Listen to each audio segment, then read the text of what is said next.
Ceci est un livre audio autogénéré par Google. Éléments de la fiscalité des affaires au Cameroun. Roland Atanga Fong et Adrien Toc. Éléments de la fiscalité des affaires au Cameroun. Préface de Thomas Koussoquet.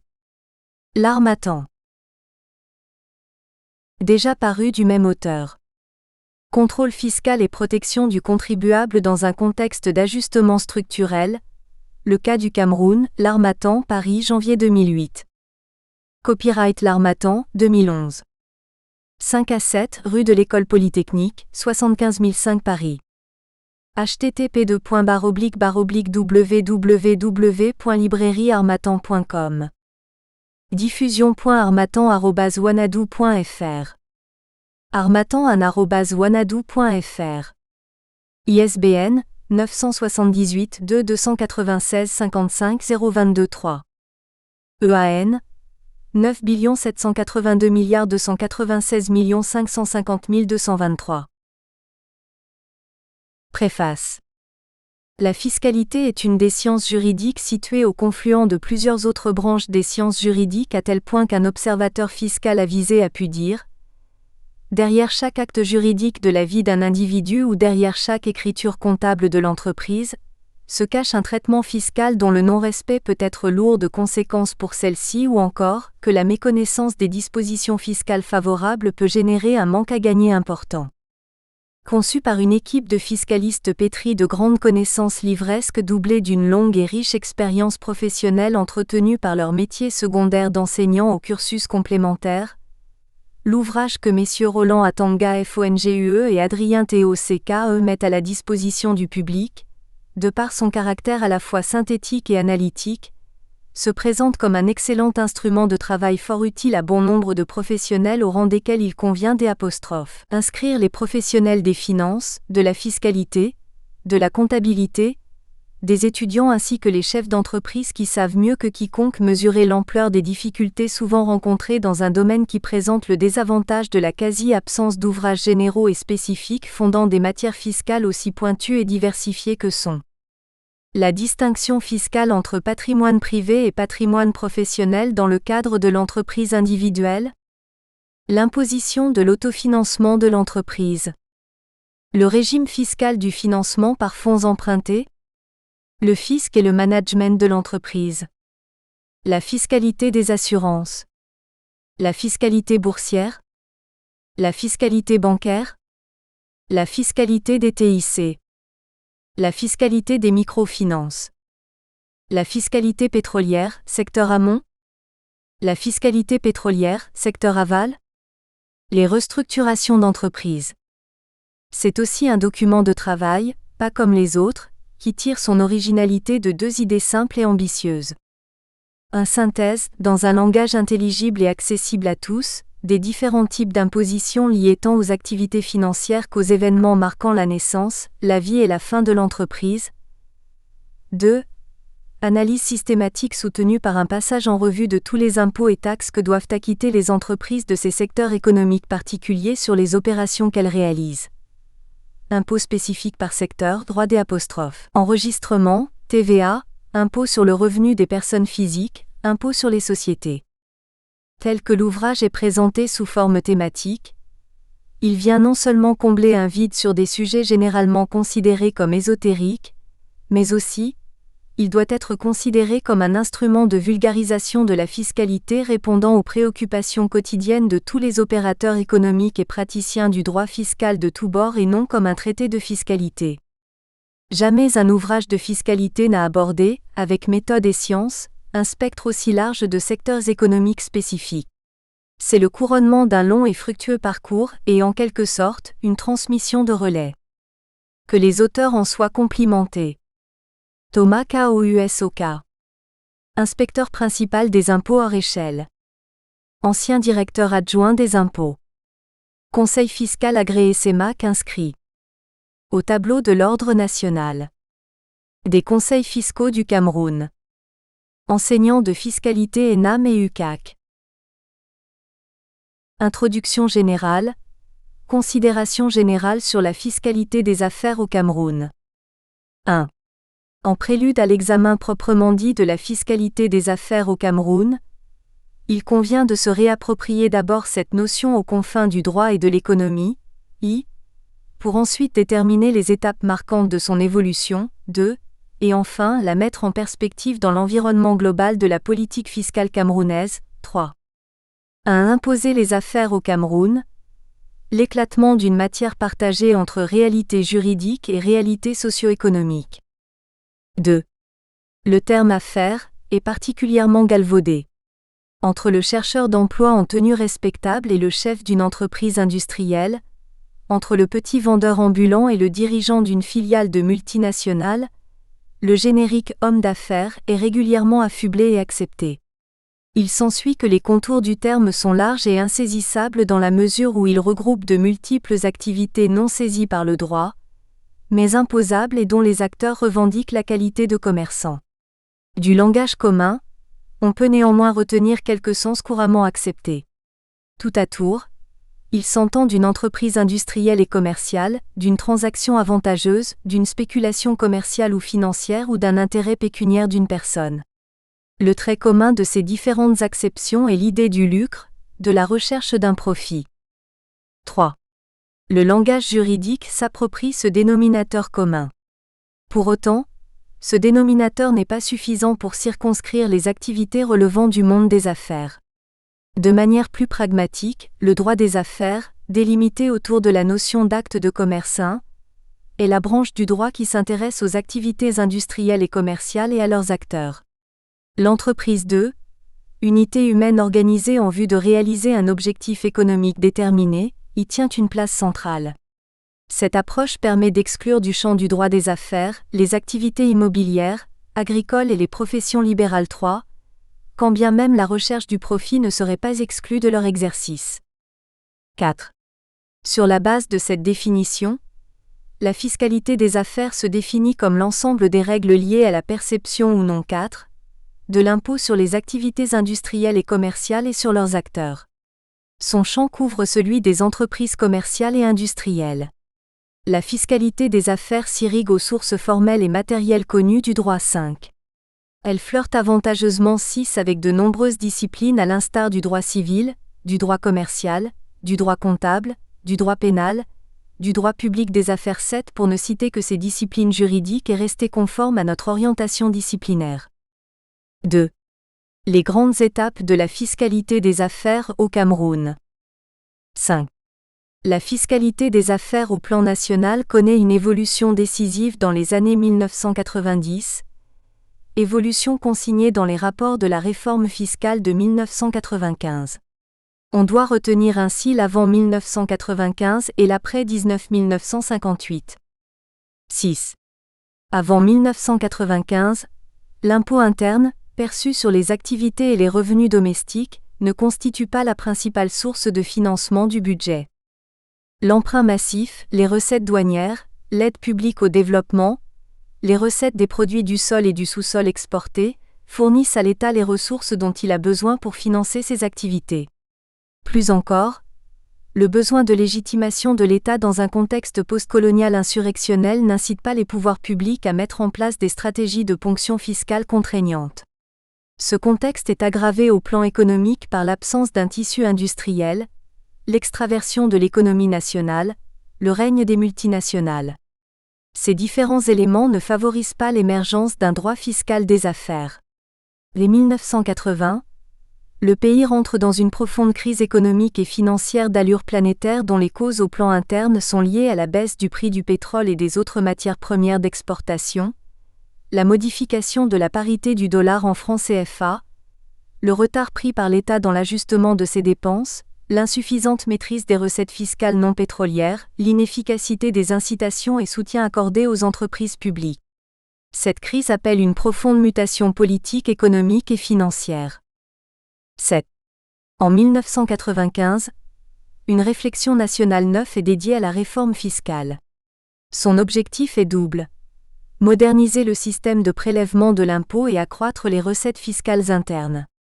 Le droit fiscal matériel et processuel connaît une profonde mutation dont les traits marquants sont l'institution d'un impôt libératoire, année budgétaire 1995 à 1996, le réaménagement de la contribution des patentes, LF 1996 à 1997, le démantèlement des exonérations fiscales, L', institution de la TCA puis de la TVA, LF 1998 à 1999, le réaménagement des régimes d'imposition, 1999 à 2000, la réforme de l'impôt sur le revenu des personnes physiques, 2003, la suppression de la surtaxe progressive et l'adoption du livre des procédures fiscales, 2004.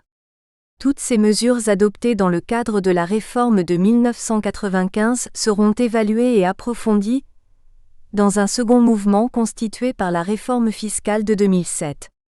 Elles traduisent le recentrage du prélèvement fiscal autour des activités industrielles et commerciales domestiques. 3. La place de la fiscalité des affaires dans la politique fiscale du Cameroun. 8. La fiscalité des affaires occupe une place prépondérante et irréversiblement grandissante dans le système fiscal camerounais. En effet, après le financement majoritaire du budget étatique par des emprunts massifs et improductifs au sortir de la colonisation, après le financement par les recettes des produits du sous-sol et du sol exportés, la sévère crise économique des années 1980 a occasionné et justifié une profonde mutation du système fiscal autour des recettes fiscales internes. Au plan statistique, les recettes fiscales internes passent de 184 milliards en 1987 198 810 à 688 milliards en 200 311 puis à 953 milliards en 201 012. Appelée également transition fiscale, cette réorientation stratégique s'est faite sur l'imposition des activités économiques et industrielles domestiques, dont le contexte de libéralisation a permis le foisonnement. Microfinance, technologie de l'information et de la communication, TIC, assurance et dérivés, banque, sont autant d'activités dont l'éclosion et l'expansion intéressent et interpellent la fiscalité. À ces activités se greffent naturellement des problématiques d'essence libérale liées à la propriété, au management et aux transformations d'entreprises. 9. L'étude de la fiscalité des affaires est au cœur de nombreux enjeux de politique fiscale. 10. Le premier enjeu est budgétaire et traduit l'une des missions fondamentales de l'impôt. Les prélèvements effectués sur les activités économiques et industrielles constituent à n'en point douter la part la plus importante des recettes fiscales. Se déployant à travers les principales cédules d'imposition, ces prélèvements constituent en 2010 près de 83% des recettes générées par la fiscalité interne. L'option gouvernementale d'élargissement de l'assiette fiscale, constante depuis plus d'une décennie, permet de maintenir, voire d'améliorer ce cap budgétaire. 11. Le second enjeu se situe dans le vaste champ de la gouvernance et de l'amélioration du climat des affaires. Ici, les thématiques à considérer dans la mise en œuvre de la ponction, voire de la dépense fiscale 13, sont liées aux garanties procédurales accordées aux contribuables 14, à la sécurité juridique et fiscale du contribuable, à l'amélioration des rapports entre l'administration fiscale et son partenaire qu'est devenu le contribuable 15. 12. Le troisième enjeu se noue au plan économique autour des questions d'attractivité et d'incitation fiscale. Comment en effet permettre aux acteurs du monde économique et industriel de créer des activités, de les mener dans des conditions satisfaisantes et pérennes de profit? La prise de décision fiscale intègre ici des considérations internationales 16, notamment de concurrence fiscale. 13. L'intelligence de la fiscalité des affaires commande la conciliation des enjeux ci-dessus mentionnés, qui, sans être totalement contradictoires, sont tout au moins distants.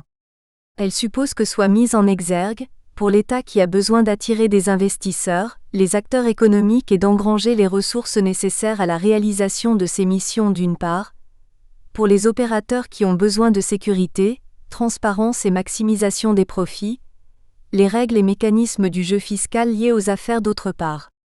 De manière traditionnelle 17, la fiscalité des affaires est abordée de façon transversale au rythme de la vie de l'entreprise.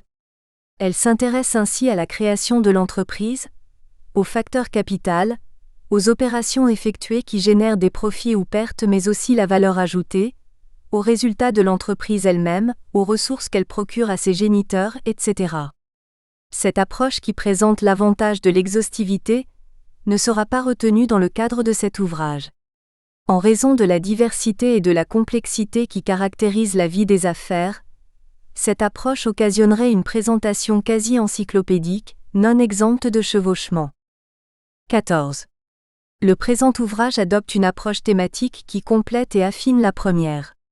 Elle présente l'avantage de ne pas revenir de façon mécanique sur les différents impôts pris isolément, et de servir au lecteur des précis d'impôts sur les sociétés, de TVA ou de toute autre cédule par ailleurs exposée dans le Code général des impôts. En sélectionnant des thèmes qui sont autant de principes et d'activités complètes du monde industriel et commercial, l'ouvrage se veut pratique et entier sur les questions abordées. Il se présente, à l'instar d'un aide-mémoire, comme un repère utile pour l'étudiant, le praticien, l'entrepreneur, voire l'enseignant. Il entend combler un vide en exposant les règles fiscales applicables à des métiers et activités spécifiques, notamment les assurances, la banque, les nouvelles technologies de l'information et de la communication, le secteur pétrolier, etc. Chaque thème étudié fait l'objet d'un chapitre. Le chapitre est envisagé sur un triple ancrage autour des concepts, du fondement juridique et fiscal et de l'application pratique. 1 ISSASAYEGH, JIPOUGOUEPG et Sawadogo FM, OHADA Traité et Actes uniformes commentés et annotés, Paris, Juriscope 2008. 2 Nyama, JM, éléments de droit des affaires.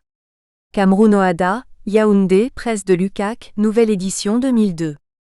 3. Cette exclusion est fondée sur la distinction entre l'entreprise civile, régie par le droit civil, et l'entreprise commerciale, articles 3 et 4 de l'acte uniforme OHADA portant sur le droit commercial général. La frontière n'est pas rigide, le monde des affaires se caractérisant par le dynamisme et le pragmatisme. Ainsi, une entreprise agricole qui étend son périmètre d'activité à la transformation et à l'achat de produits extérieurs en vue de la revente, mène une activité commerciale assujettie au droit des affaires. Une autre illustration peut être donnée par la catégorie de société civile immobilière que la doctrine administrative fiscale qualifie de professionnels de l'immobilier. 4. Le contexte fiscal actuel est marqué par la thématique de l'amélioration du climat des affaires. Il charrie des notions résurgentes liées au désarmement fiscal et à l'amélioration des rapports entre l'administration fiscale et le contribuable, incluant les dépenses fiscales, l'allègement des procédures fiscales et la mise en relief du mécanisme participatif dans la fabrication des textes fiscaux. 5. La source de droit renvoie aux faits, événements et processus qui occasionnent et permettent la cristallisation de la règle de droit.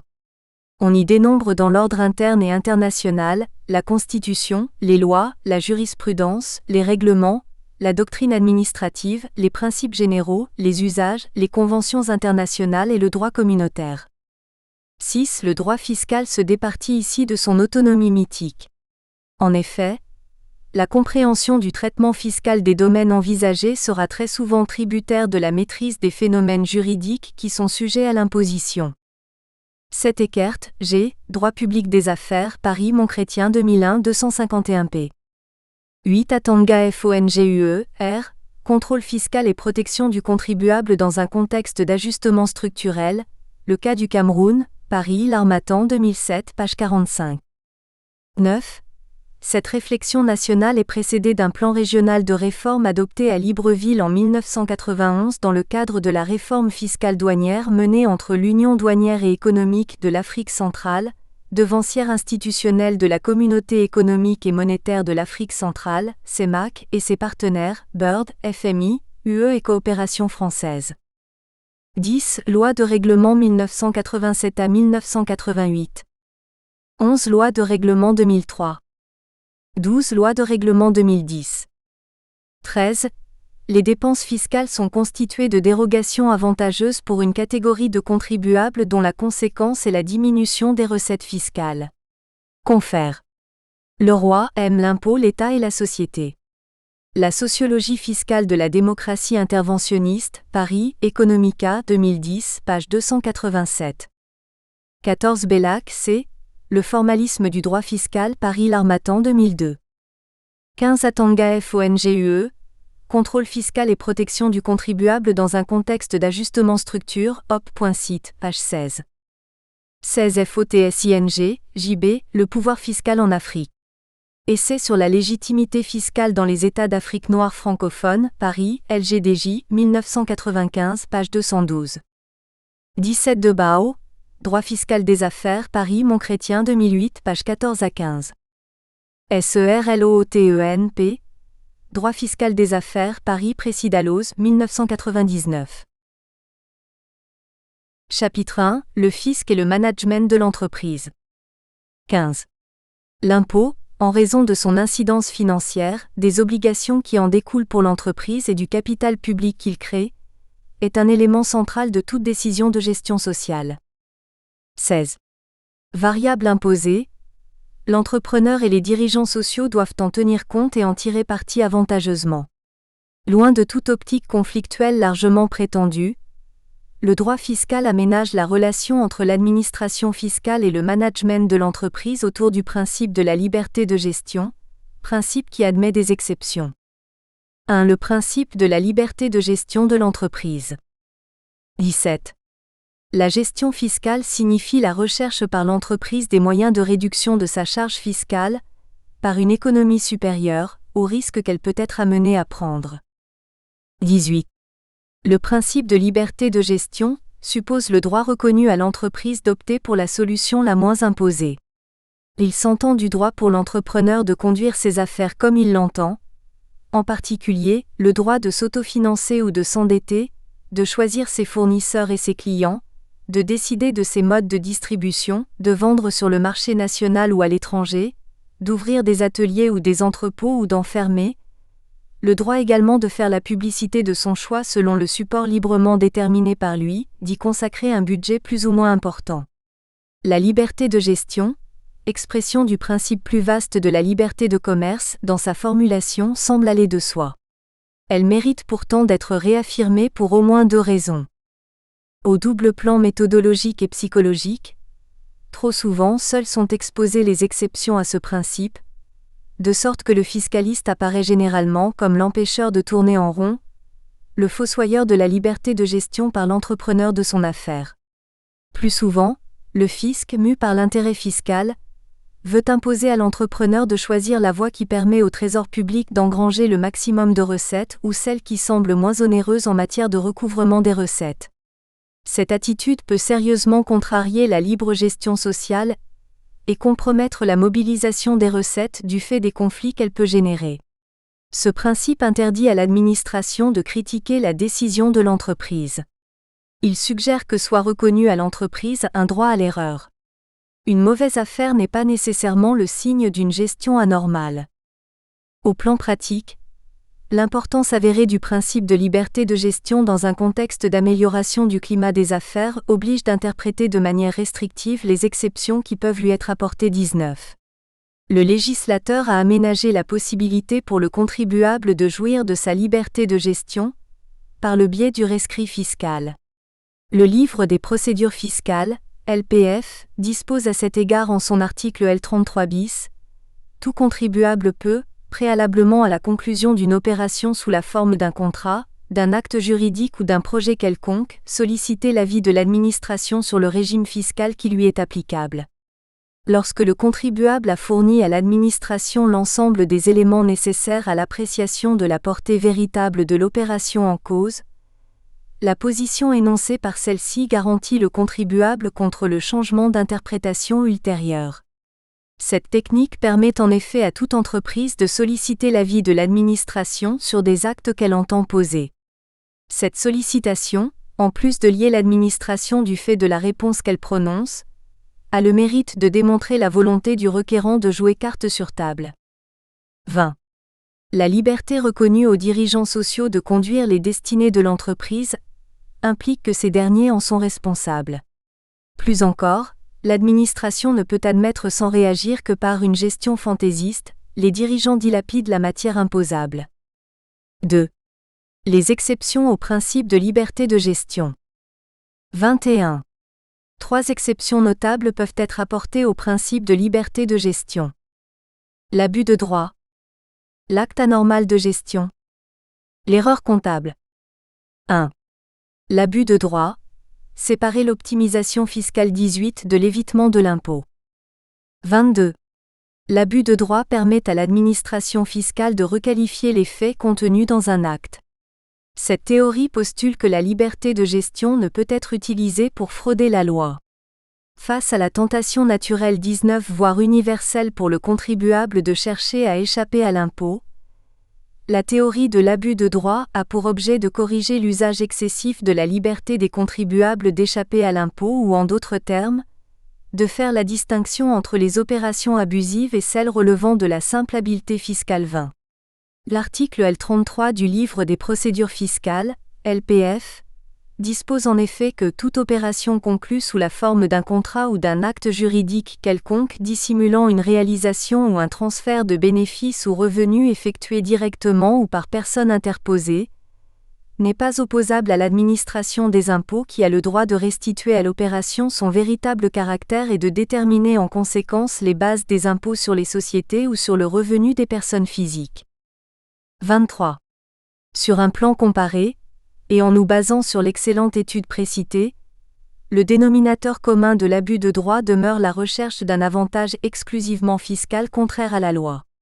Il suppose un mensonge juridique ou fiscal, simulation, dont le but manifeste est de frauder la loi fiscale 21. Par ailleurs, l'abus de droit appelle moins une répression lourde que la recherche d'un juste milieu entre le droit des contribuables à l'optimisation fiscale et la sanction justifiée des abus manifestes. C'est ici que le juge intervient. Son rôle est central dans la délimitation entre ce qui est permis et ce qui est interdit dans un contexte de silence législatif. Et même en présence de dispositions légales expresses, il lui reviendra de fixer les conditions d'application de l'abus de droit. Il va sans dire que le dynamisme du système juridictionnel est ici fortement sollicité pour faciliter l'action taxatrice de la puissance publique, tout en assurant la protection des droits du contribuable. 24. Au plan opérationnel, pour écarter l'opposabilité d'un acte passé par un contribuable, l'administration fiscale doit prouver que l'acte a un caractère fictif, déguisé ou à défaut, qu'il n'a pu être inspiré par aucun motif autre que celui d'éluder l'impôt. Ceci suppose 3 conditions. L'existence d'un acte, l'intention d'éluder l'impôt, l'atténuation et l'éradication de la charge fiscale. 25. La charge de la preuve de l'abus de droit incombe à l'administration en cas de contentieux. Article L33 page 2 du LPF. Exemple d'abus de droit. Un contrat de location-gérance suivi peu après de la cession du matériel au locataire flèche vers la droite transfert du fonds de commerce. 2. L'acte anormal de gestion, entre pouvoirs exorbitants du fisc et protection de l'intérêt social. 26. La théorie de l'acte anormal de gestion permet de vérifier que les décisions de l'entreprise ayant une incidence fiscale ont bel et bien été prises dans l'intérêt de celle-ci. L'article 7 du CGI dispose à cet effet que le bénéfice net imposable est établi sous déduction de toute charge nécessitée directement par l'exercice de l'activité imposable au Cameroun. Cet article procède par la suite à une énumération des dites charges. 27. L'acte normal est l'acte conforme à l'objet économique ayant présidé à la création de l'entreprise. L'acte anormal est un acte contraire à cet objet. Sont ici concernés les charges étrangères à l'intérêt de l'entreprise, qui profitent aux dirigeants associés au personnel. Les charges exposées au profit des tiers. La renonciation à un profit. La renonciation peut se faire au profit d'un membre de l'entreprise ou d'un tiers. Exemple. Vente à un prix insuffisant. Location à un prix insuffisant. Renonciation à des intérêts ou à des indemnités. 28. À la suite d'une décision du Conseil d'État français de 1984, le président Racine 22 a conclu que, en droit fiscal, l'acte anormal de gestion est un acte ou une opération qui se traduit par une écriture comptable affectant le bénéfice imposable que l'administration entend écarter comme étrangère ou contraire aux intérêts de l'entreprise. Le concept d'acte anormal de gestion est le fruit de l'acclimatation ou de la transplantation en droit fiscal du concept commercial 23 d'acte non conforme à l'intérêt social, mais avec 2 différences de taille. seule l'administration peut l'invoquer et elle peut agir d'office. 29. Au plan procédural, la charge de la preuve incombe à l'administration. La normalité fiscale découle d'une appréciation juridique portée par l'inspecteur des impôts ou le juge, sur des faits ou opérations accomplis par une entreprise contrairement à son objet social. Les moyens de preuve sont assez variés.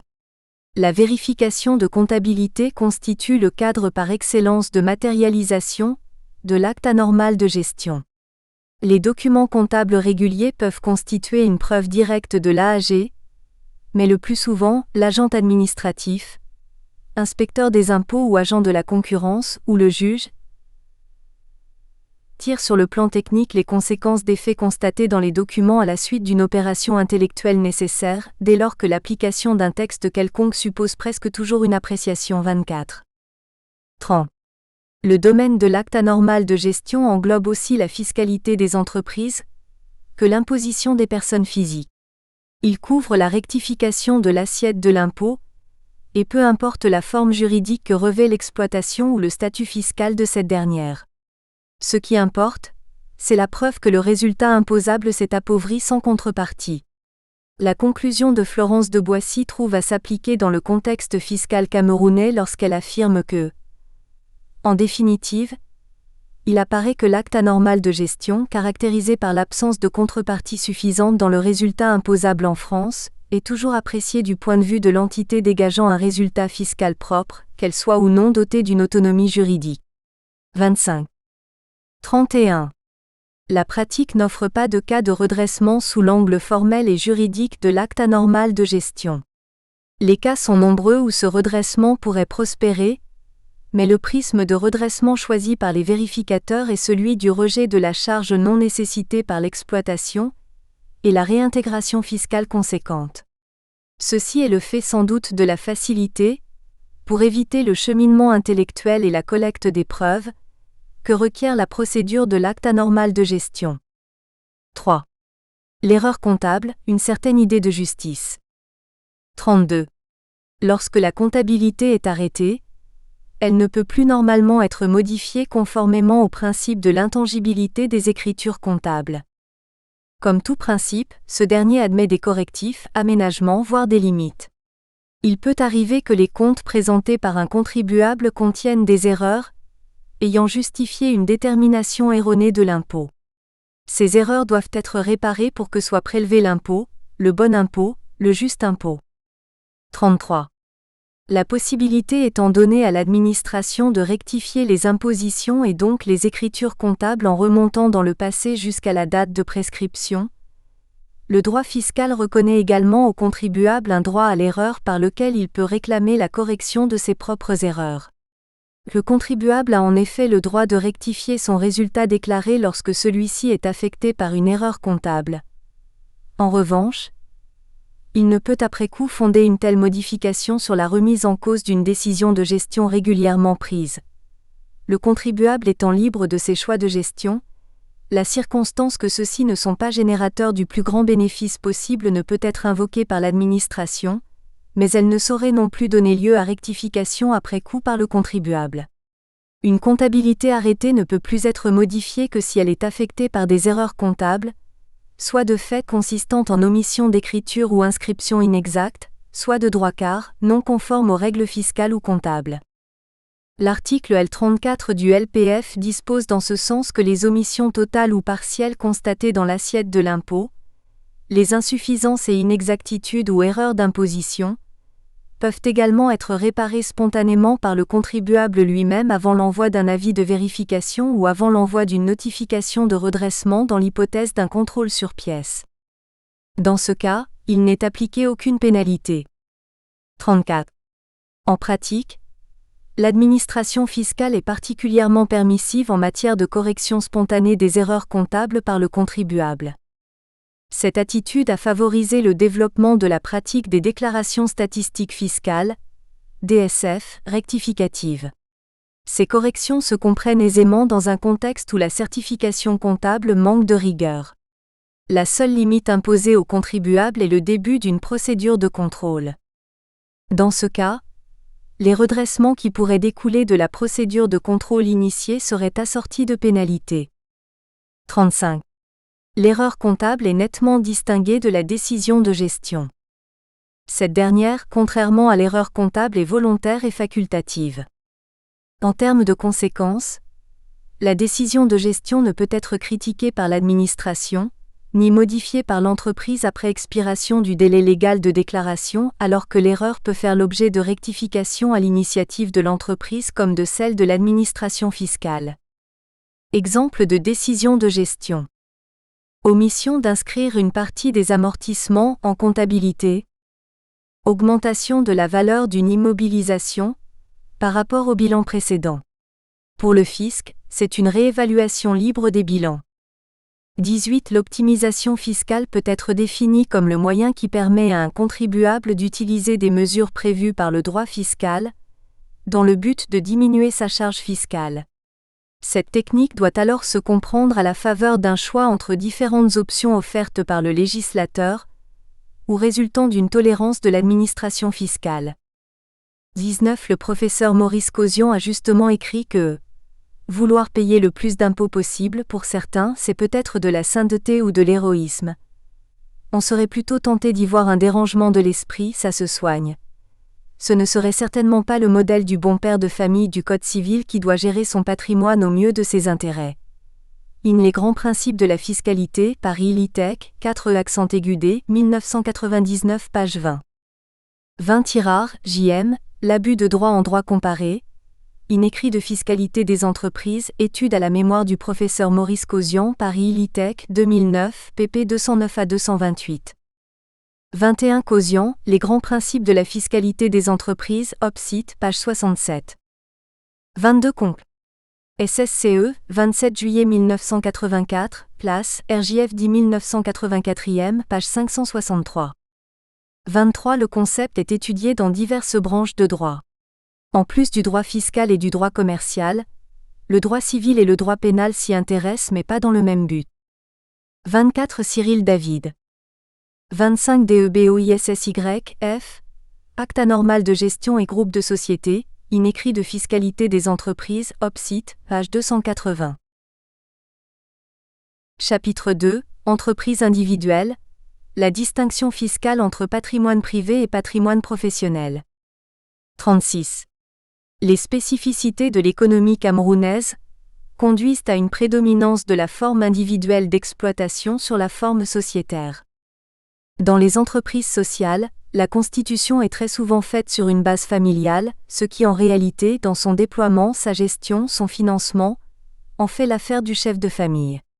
Aussi est-il nécessaire pour le fisc comme pour l'entrepreneur lui-même, notamment dans l'hypothèse où ce dernier exerce plusieurs activités, d'opérer une véritable fixation sur les modalités stratégiques de prélèvement de l'impôt.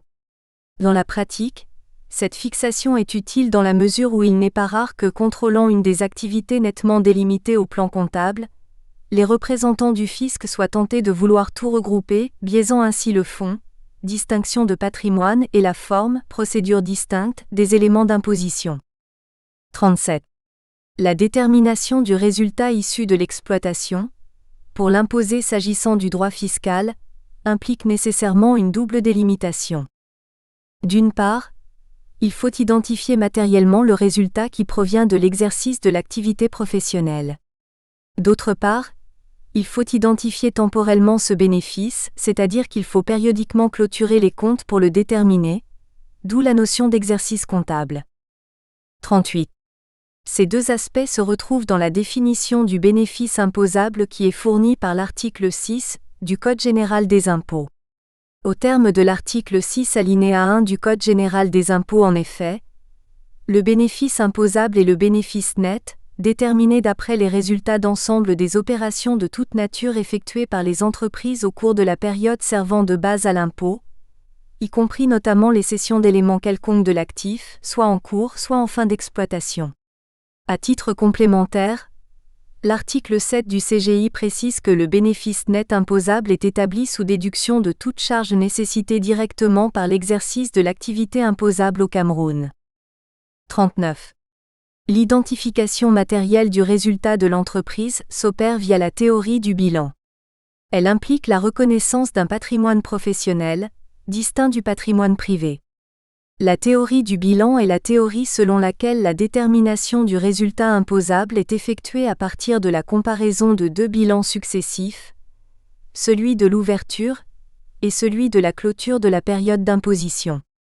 Elle a pour conséquence l'existence purement fiscale d'un patrimoine professionnel de l'exploitant, ce patrimoine étant distingué de son patrimoine privé. Elle impose de tenir compte des apports et prélèvements par l'exploitant dans son entreprise 26.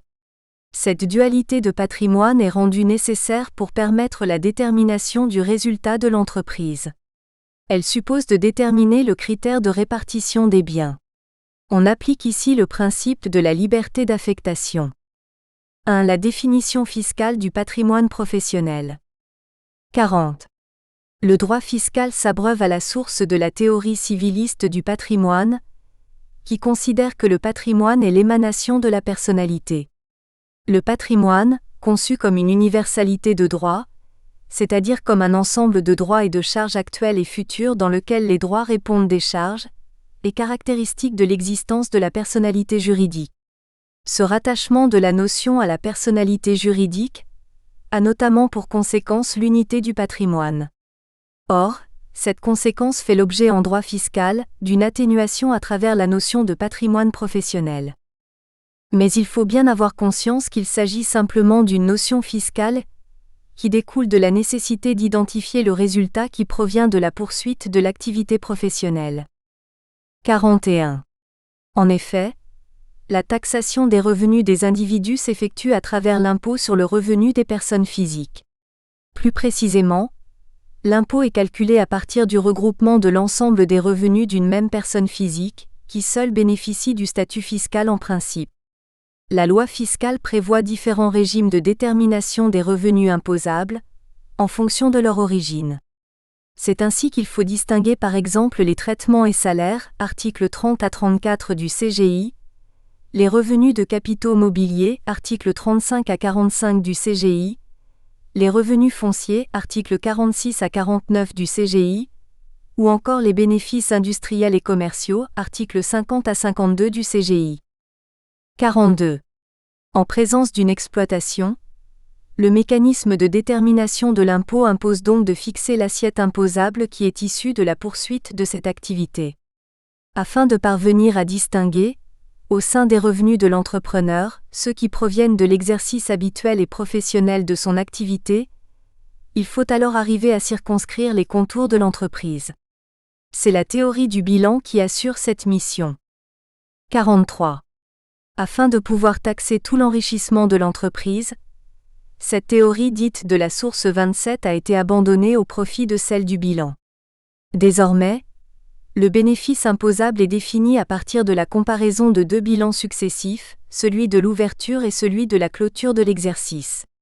Cette théorie du bilan trouve son fondement dans la définition même du bénéfice de l'article 6 alinéa 2 du Code général des impôts, qui précise que le bénéfice net imposable est calculé à partir de la différence entre les valeurs de l'actif net à la clôture et à l'ouverture de l'exercice considéré. Cette disposition implique nécessairement de définir l'actif net. Selon le même texte, il s'entend de l'excédent des valeurs de l'actif sur le total formé au passif par les créances des tiers, les amortissements et les provisions justifiées.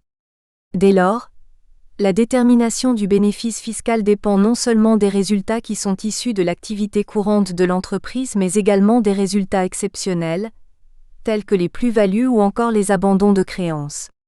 Par suite, il faut s'attacher à connaître les biens qui sont affectés à l'entreprise, c'est-à-dire qui entrent dans son bilan. 44. Mais précisément, l'entreprise individuelle n'ayant pas en droit de patrimoine, de personnalité juridique, contrairement à l'entreprise sociétaire 28, elle n'est pas considérée comme un sujet de droit. La nécessité de satisfaire les exigences liées au calcul du résultat de l'entreprise, c'est-à-dire de déterminer le bilan de l'entreprise, a amené la jurisprudence fiscale française à appréhender le patrimoine de l'entreprise directement à travers celui de l'exploitant. C'est ainsi qu'elle a été conduite à dégager la notion fiscale de patrimoine professionnel de l'exploitant. 45. Du point de vue fiscal, Coexistent donc un patrimoine civil et un patrimoine professionnel de l'exploitant, bien que certains textes puissent concourir à fonder la notion de patrimoine professionnel, c'est surtout en raison de la théorie du bilan que cette notion fiscale existe. 46. Il faut constater que l'entreprise individuelle n'est pas considérée comme un sujet, y compris en droit fiscal. Notamment, ce n'est pas l'entreprise qui est le débiteur de l'impôt sur le bénéfice, mais l'entrepreneur lui-même. C'est lui qui doit en tant que personne physique s'acquitter de l'impôt sur le revenu. Ce patrimoine, qui n'a d'existence... Nous espérons que vous avez apprécié cet aperçu. Pour continuer à écouter ce livre audio sur Google Play Livres, utilisez le lien dans la description de la vidéo.